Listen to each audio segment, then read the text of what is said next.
This video is sponsored by Skillshare. Also, this video contains spoilers for The Good Place.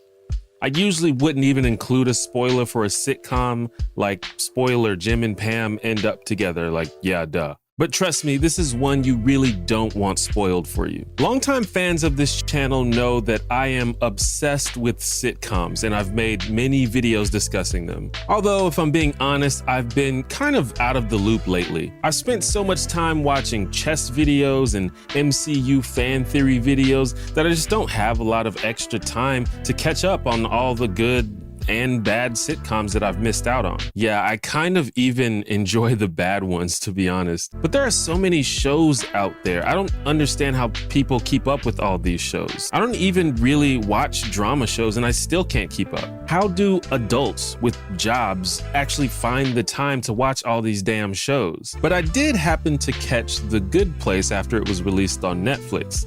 And I'm not even really sure what made me want to watch it. I mean, I love Kristen Bell just like any other human being with a soul. And I'm sure she'll get canceled for something as soon as I release this video, thus making me look stupid. But beyond that, I guess it was just the unique concept of a group of people navigating their way through the afterlife that piqued my interest. These weird offbeat type of shows are usually very hit or miss, so I didn't really have much in the way of expectations. And this video is not gonna be an analysis of the entire show. The Good Place is great, you should go watch it. Darcy Carden was robbed at the Emmys. I do, however, want to focus on the ethnic diversity on the show and also talk about how The Good Place deals with and avoids the topic of race.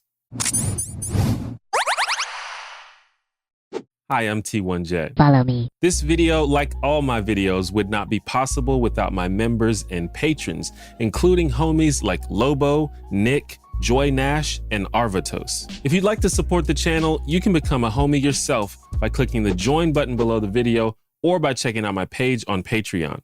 Okay, so if you've never seen The Good Place, here is a brief overview for context. The show is about a group of young people who meet untimely deaths and find themselves in heaven, which in this universe is simply called The Good Place. According to Michael, the architect of the neighborhood our protagonists are assigned to, all of the world's religions got a little bit right about what the afterlife was really like, but none of them quite nailed it. But as this is an American show, this afterlife mostly resembles a modern, secular version of the Christian heaven. Of course, if there's a good place, then that means there's also a bad place, complete with torture and fire demons and shit.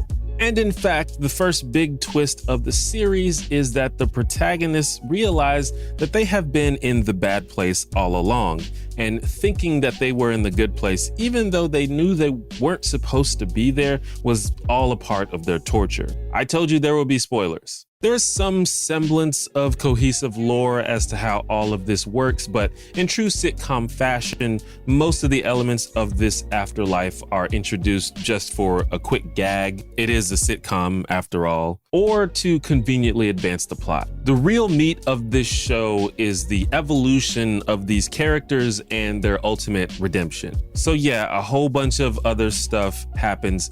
Go watch the show. So that's The Good Place. Now, if you watch a lot of sitcoms like I have, one of the first things you might notice is that the main cast of The Good Place is much more diverse when compared to a lot of other sitcoms. Like, let's take a look at the main cast from a lot of popular sitcoms of the past 10 years or so. There are some outliers, like Brooklyn Nine-Nine, for example, which has more non-white people than white people in its main cast, which is wild. But in general, there may be one or two minorities, but it usually looks pretty white. Unless the show is specifically about minorities, like Fresh Off the Boat or Blackish. The Good Place, however, has 3 people of color in its main cast, which is 50%, not bad.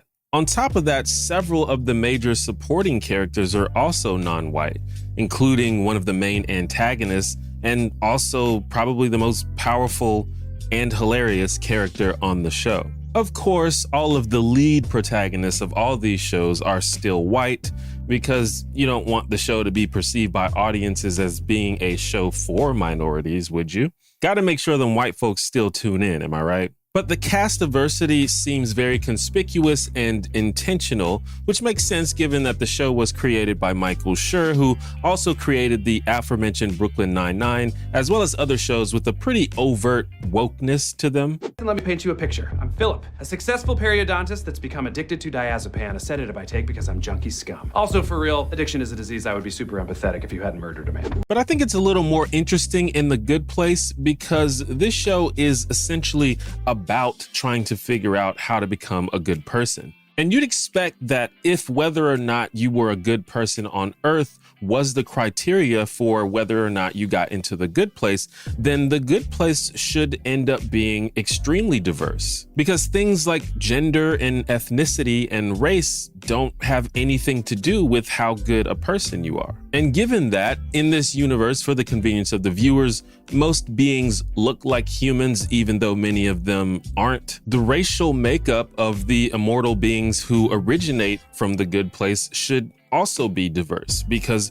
racial prejudice should be non-existent in the good place. But you might expect something different in the bad place. If you ask the average person to describe evil, they might describe things like murder and torture, but also things like racism and bigotry. And The Good Place was a primetime sitcom, so they couldn't get too deep into things like that, but they do touch on it a little bit. For example, a running joke in The Good Place is that the demons there are sexist and the women are okay with it. It's the bad place. How about John Wayne Gacy? No. Joseph Stalin? No. Ooh, what about Joseph Stalin? Wait, Val just said that. Yeah, but I wasn't listening because she's a woman. Oh, good point.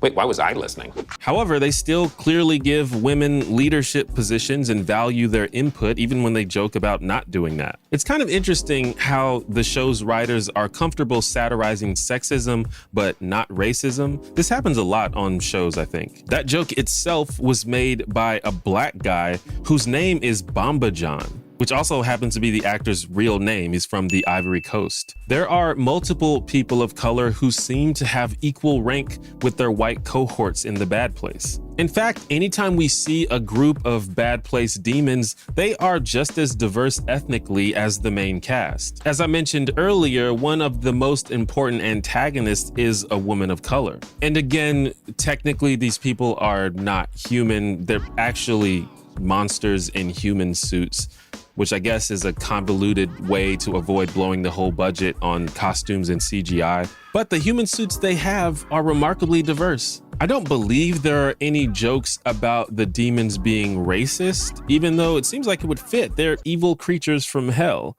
But I guess the writers were like, that racism hit different. Now, likely this is something that the showrunners did not mean for people like me to pay so much attention to. People of color are getting work and being represented in non-stereotypical ways, and maybe that's all they were going for. And that's great. I think one of the victories of this show is that it kind of disproves the forced diversity narrative that comes out of the anti-woke crowd. You know, the idea that by forcing diversity into media, it cheapens or distracts from the narrative. And you could argue that The Good Place has forced diversity. I think it's very mindful. But I don't think you could argue that it negatively impacts the story or characterization in any way. You barely even notice it, unless you're doing research for a video essay or you just hate looking at brown people. The forced diversity people seem to think that anytime there's a person of color on screen, there needs to be a very good and detailed reason for them to be there. It seems unbelievable to them that black and brown people can simply exist in the universe as people without the story being specifically about the fact that they are black and or brown. And that's silly, of course. But I have to say, I do appreciate when shows like this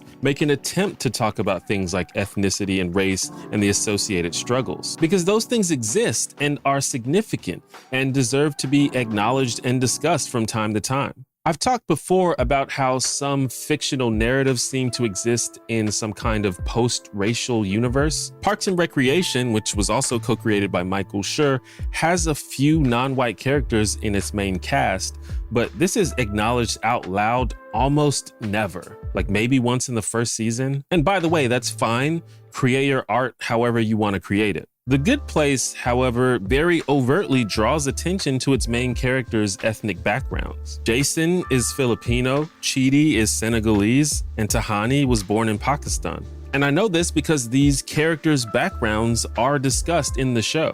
But the thing about it is, that's kind of where it ends. Jason Mendoza, the dim-witted stoner, goes out of his way to complain about people calling him Taiwanese when he's really Filipino. Heaven is so racist. But beyond that, his ethnic heritage really doesn't inform his character at all. Chidi Aragonye is a Senegalese resident of Australia who was born in Nigeria and can speak 5 languages, but most of this incredibly detailed backstory is never really explored on the show, nor does it seem to affect anything that happens to Chidi.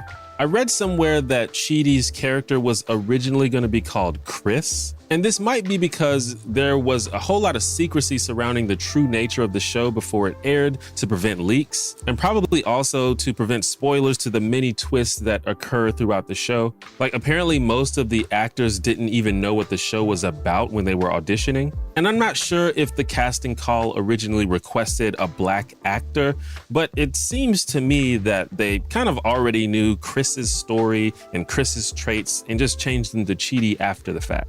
Before his death, Chidi was a philosophy professor, and his knowledge of ethics and moral philosophy plays a large role on the show. He frequently quotes and name drops famous philosophers like Immanuel Kant and Plato. But given his incredibly cultured background, it is kind of weird that he almost never references any black or brown philosophers at all throughout the series. He briefly references Eastern philosophy a couple of times, but that's about it. Now, I understand they want the show to be accessible and not too esoteric, and perhaps this is even a commentary on how Eurocentric academic philosophy and everything else can be, but come on, like Frederick Douglass, Cornel West, you don't have to dig that deep. But again, I suspect that all this is because Chidi is just Chris with a fancy backstory. You could argue that the characterization of Tahani, the Pakistani English model/philanthropist, is a little more informed by her upbringing. She's the child of overbearing and strict parents, which is a story we hear from the children of immigrants all the time, and her relationship with her parents is a large part of her character arc. So maybe that part's a little true to life. But beyond that, it's the same story as Chidi. And in fact, Tahani had a different name in the beginning as well. It was Tessa. And listen, no offense to anyone named Tessa or Chris, but I'm very glad they changed these names. And again, this is not a problem. Make your art however you want to make it. It's just a thing. At the end of the day, The Good Place must be congratulated for its diverse characters who are depicted as unique and complex, while at the same time avoiding harmful stereotypes. Racial and ethnic diversity was clearly a goal for the creators of The Good Place, and I'd say they achieved it. The show even has one of the few successful interracial romances that I've ever seen on a sitcom, especially when you're talking about one specifically between a black man and a white woman. But despite these successes, I still think it would have been interesting for them to do more to explore the racial and cultural differences between the characters on the show. I'm not saying they have to make the show about racism, but doing more to acknowledge and celebrate diversity rather than fulfilling a casting quota would have been pretty cool. Like I said, the show's great, just a potential missed opportunity. That's just me though. What do you think? Big shout outs to the sponsor of this video, Skillshare. Skillshare is an online learning community for creative and curious types, offering thousands of amazing classes on topics ranging from illustration, photography, business, and much more. There are classes on Skillshare that work for any skill level, whether you're a complete beginner or longtime master looking to hone their skills. Skillshare is all about helping you learn. That means the video classes are well produced and ad-free. And they're always launching new classes, so you can stay focused and follow wherever your creativity takes you. One of my favorite creators on Skillshare is fellow YouTuber Thomas Frank, and he's got a new class called Productivity for Creatives: Build a System that Brings Out Your Best. As a naturally unorganized person, I've picked up a lot of great tips from this class on productivity and professionalism. Skillshare is less than $10 a month with an annual subscription. However, the first 1,000 people to join using the link in the description below will get a free trial of Skillshare Premium membership. So go ahead and click that link below to start learning today. And remember, by supporting sponsors like Skillshare, you not only get access to a great service, but you also support me and help me take my content to the next level.